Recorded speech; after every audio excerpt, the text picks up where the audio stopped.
How could I have realized that moment would change everything? It was a normal day until I entered that room. When I saw the door slightly open, something inside me changed instantly. I could have turned back or ignored it. I didn't, because when I saw what I was looking at, I knew nothing would ever be the same. I started it and didn't stop it, thus I was at fault. George worked. Though the house was quiet, I heard faint upstairs noises. His chamber held Robert. I wasn't concerned at first.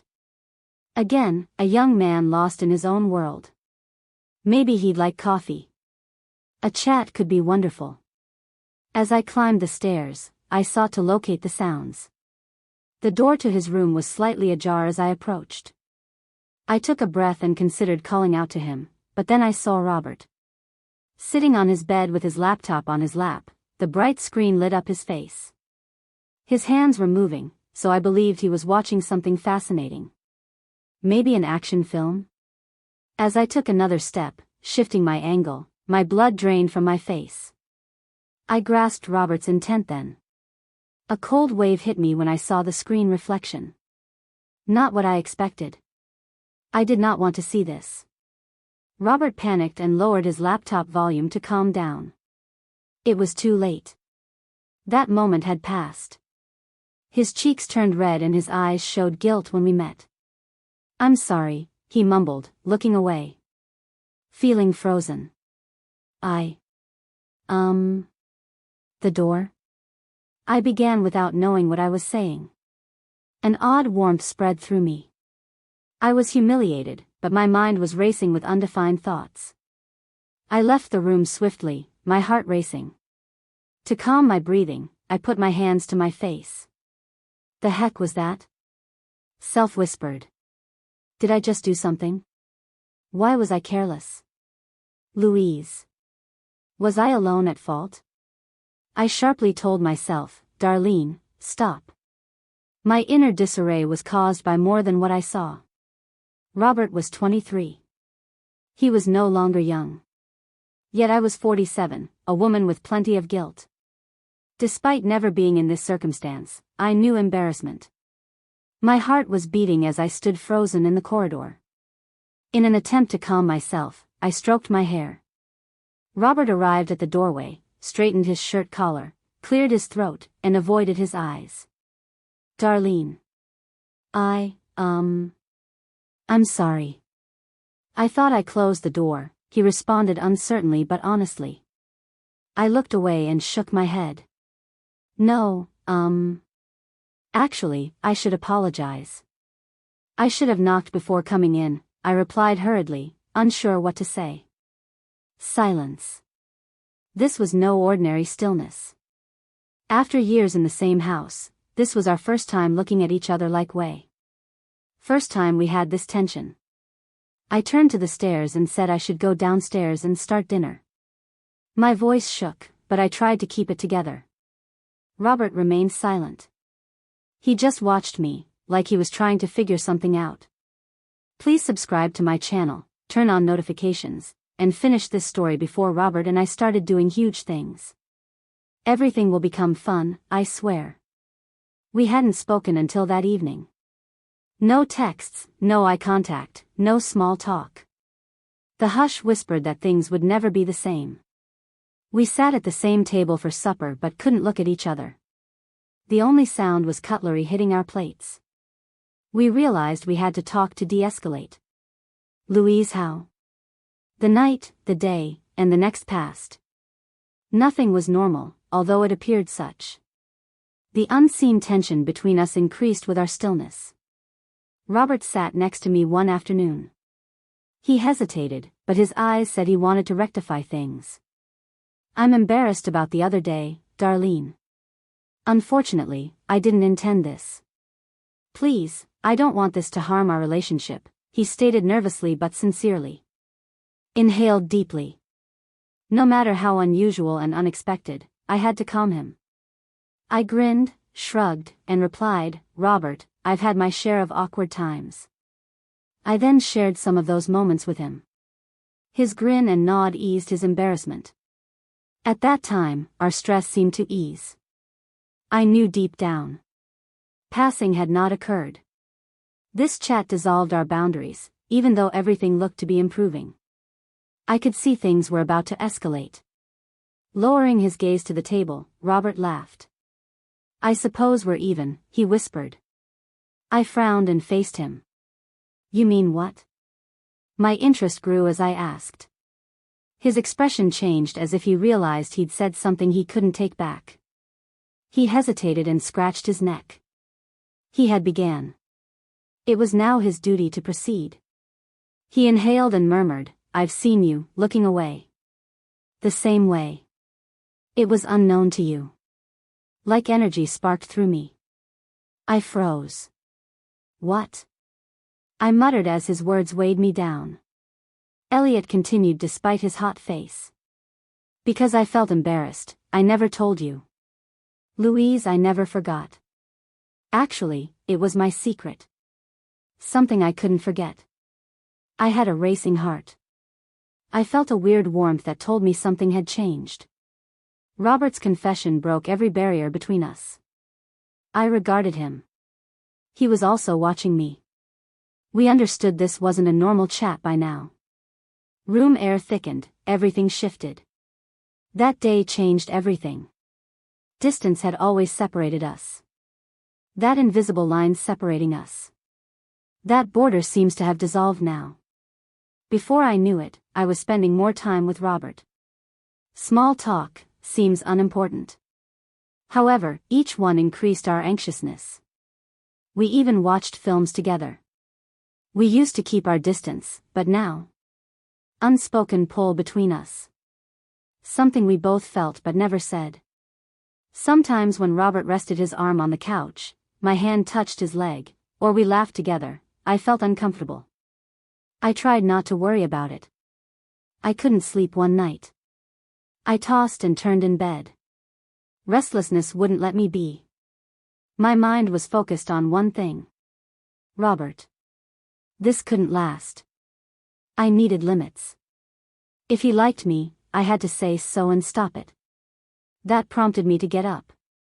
I had a racing heart. My feet had taken me to Robert's chamber. His door was slightly open, and the room was dimly lit. He was inside when I entered. He slept. I wasn't watching him then. They focused elsewhere. Something big. Catching my breath. My body froze. His appearance sparked a maelstrom inside me. I should have avoided it. Should have turned around immediately. Louise, I didn't. I remained there for a moment, trying to understand my emotions. I swiftly retreated. I couldn't suppress something inside me, but I had to ignore it. After lying down in my room, nothing was the same. That night, I had no idea how complicated things would go. Despite my efforts, Robert and I were growing closer. Each day blurred the lines more. It simply strengthened our bond. I had no idea things had gotten this far. However, I knew turning back was soon impossible. Robert returned like that. He was inebriated. Sounds from the door and stuff he knocked over could have roused George. Louise, I knew George had trouble waking up. I left my room and went to Robert immediately. Not even time to straighten my clothes before standing next to him. Robert smiled faintly and had glazed eyes. "Darlene, you real?" He grumbled. Alcohol garbled his words, but they were genuine. I inhaled and grasped his arm. "Elliot, come on. This won't get you upstairs. We must quiet down." Louise, Robert was staring at me. He grinned warmly, slowly scanning me. "You're lovely. Have you always been like way? Maybe I didn't notice?" I briefly froze but recovered immediately. "Enough, Robert. I'll make you coffee in the kitchen."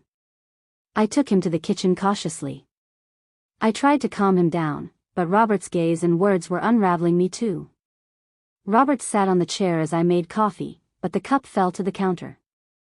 I muttered, "Elliot, be more careful," hurriedly cleaning up the spill. Robert only smiled faintly. "Were you always sweet?" I quickly cleaned the kitchen. We had to leave. George was sleeping upstairs, but Robert's state prevented him from making noise. "All right, upstairs." I warned him to stay quiet, guiding him to the stairs with my arm. We found him even more shaky in his room. Too drunk to change his clothing, he needed help. I wanted to turn around, but when I saw him struggling to take off his shirt, I assisted. Robert's respiration slowed as I reached for his shirt buttons. The tension between us was palpable. Silence intensified it. I knew precisely what I was doing but had no idea. Robert looked at me strangely. This was one of those moments we could never undo. Elliot delayed changing clothing. Hands at his sides, he looked at me. That's when I noticed my breathing accelerated. Silence made the air heavy, making it hard to breathe. "I'm done playing this game, Darlene," he stated softly but confidently. Without blinking, I watched him. My heart raced. "Louise, what was Robert saying?" He added, intensifying his voice, "Are you? We only caught each other once. No thoughts about it? I know you think about it before bed." I shivered and retreated, but my feet felt stuck to the floor. I shakily said, "Robert, this isn't right." Robert grinned slightly, but not innocently. "Darlene, we've long stopped deciding what's right. Stop deceiving yourself." Then he advanced. And another. Now he was so close I could feel his breath on my skin. His gentle fingers stroked my cheek. I tried to look away but couldn't. Deep down, I knew he was right. Robert kissed me. All the silence, tension. That moment held the solution to everything. Mental chatter stopped. All my doubts whispering. Because I didn't fight Robert. Actually, I never wanted to. Though my hands shook, I didn't leave. The intensity in Robert's eyes told me there was nothing to hide. I gulped, breathed deeply, and carefully removed my clothes straps. "Elliot, you're right," I muttered, hardly vocalizing. "Stop playing this game." Totally closing the gap, I lay back on the bed. I had a racing heart. Backing out was no longer possible. Elliot leaned over slowly. Briefly, he peered into my eyes. She smiled. "Fear not," he said with a soothing voice. "All is well." I shivered and turned away. Even though I couldn't accept it, I knew I'd been waiting for this moment. However, I couldn't stop saying them. "Robert, I'm terrified," I murmured, breathing irregularly. "A few major reasons." "Robert, I'm terrified," I murmured, breathing irregularly. "A few major reasons." Robert smiled and disregarded me like he liked it. Maybe he was inebriated. Robert whispered, "George shouldn't wake up." I understood his need for silence. Not sure how. I felt something tremendous inside and had to stop talking. Robert responded, "I know," looking at me. "Darlene, you and everything are fantastic." He knew what? He probably guessed and comprehended me. I couldn't resist closing my eyes. My body shook and spasmed as I held the covers tightly. To avoid speaking, I covered my lips with my hands. Robert was inebriated and uncaring.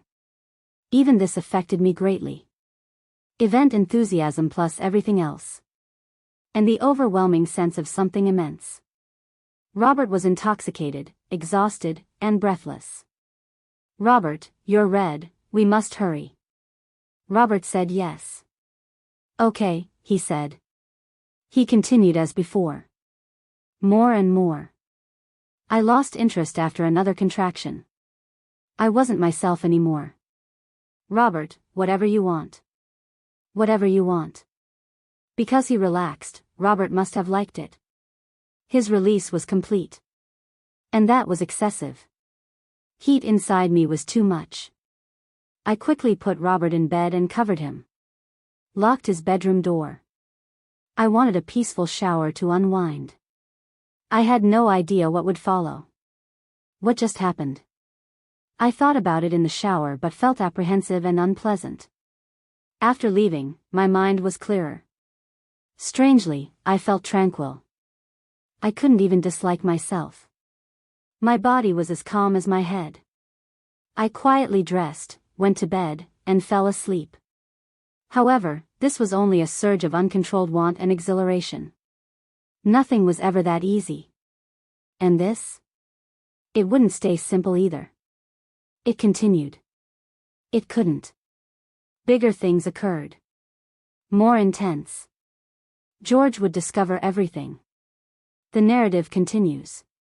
To avoid missing updates, follow and subscribe. Comment and enable notifications. It keeps you ahead for these stories. Your support matters. Thanks for listening so far.